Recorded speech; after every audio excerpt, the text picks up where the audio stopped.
বিকেলের ম্লান আলোয় বাবার টেবিল ঘড়িটার টিকটক শব্দ বড্ড বেশি চড়া শোনায়।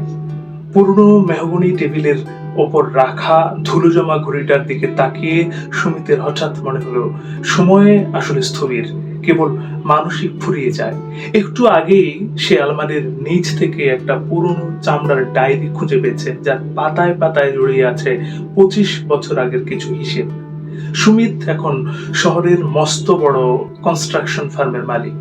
আজ সকালে তার টেবিলে একটা ফাইল এসেছে। শহরের প্রাণ কেন্দ্রে একটা পুরনো লাইব্রেরি ভেঙে শপিং মল করা হবে, আর সেই প্রজেক্টের দায়িত্ব সুমিতের।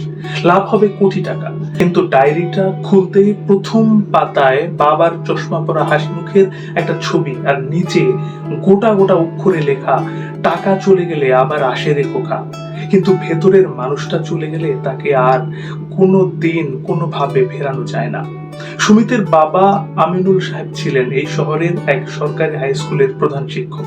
সারা জীবন সাইকেল চালিয়ে স্কুলে গিয়েছেন। সততার দেয়ালটা এত উঁচুতে তুলেছেন যে অভাবের ঝড়টাও তা টলাতে পারেনি। সুমিতের মনে পড়ল নবম শ্রেণীতে পড়ার সময় একবার এক ধনী অভিভাবক আমিনুল সাহেবকে একটা দামি কলম আর মিষ্টির প্যাকেট উপহার দিতে এসেছিলেন, যেন তার ছেলের পরীক্ষার খাতায় একটু বেশি নাম্বার দেওয়া হয়। আমিনুল সাহেব সেদিন মিষ্টির প্যাকেটটা ফেরত দিয়ে বলেছিলেন, আমার কলমের কালি সস্তা হতে পারে, কিন্তু তা দিয়ে তার ভবিষ্যৎ সস্তা করতে পারবো না। আজ সেই বাবার ছেলেই একটা শহরের ইতিহাস, কত শত মানুষের আবেগের লাইব্রেরিটা গড়িয়ে দিতে চলেছে।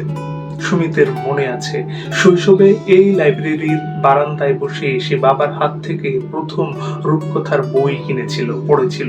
প্রজেক্টের ফাইলে সই করার জন্য পেনটা হাতে নিতেই সুমিতের হাত কাঁপতে লাগলো। এসি রুমের ভেতরে তার কপালে বিন্দু বিন্দু ঘাম।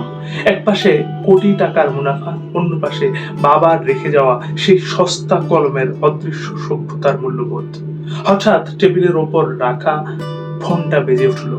ওপাশ থেকে পার্টনারের উত্তেজিত গলা, কি হে সুমিত, সাইন করলে? ক্লায়েন্ট কিন্তু রেডি।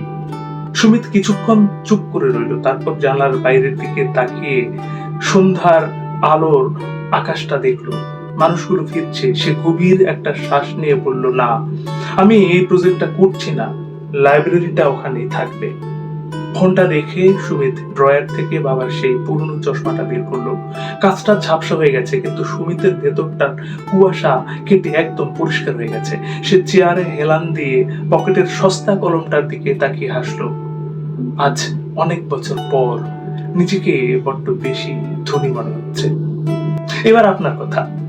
আপনার জীবনে কি এমন কোনো মুহূর্ত এসেছে যেখানে একটি বড় কোনো লোভ বা সুযোগ ছিল, আর অন্যদিকে আপনার নিজস্ব মূল্যবোধ? সেদিন আপনি কি সিদ্ধান্ত দিয়েছিলেন? এই গল্পের কোন অংশটি আপনার ভেতরের মানুষটাকে সবচেয়ে বেশি নাড়া দিয়েছে?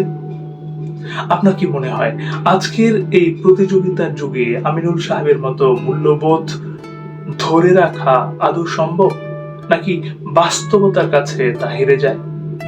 গল্পটি যদি আপনার হৃদয়ের কোথাও একটু ছুঁয়ে যায়, তাহলে একজন প্রিয় মানুষকে মেনশন করুন অথবা নিজের দেয়ালে শেয়ার করুন।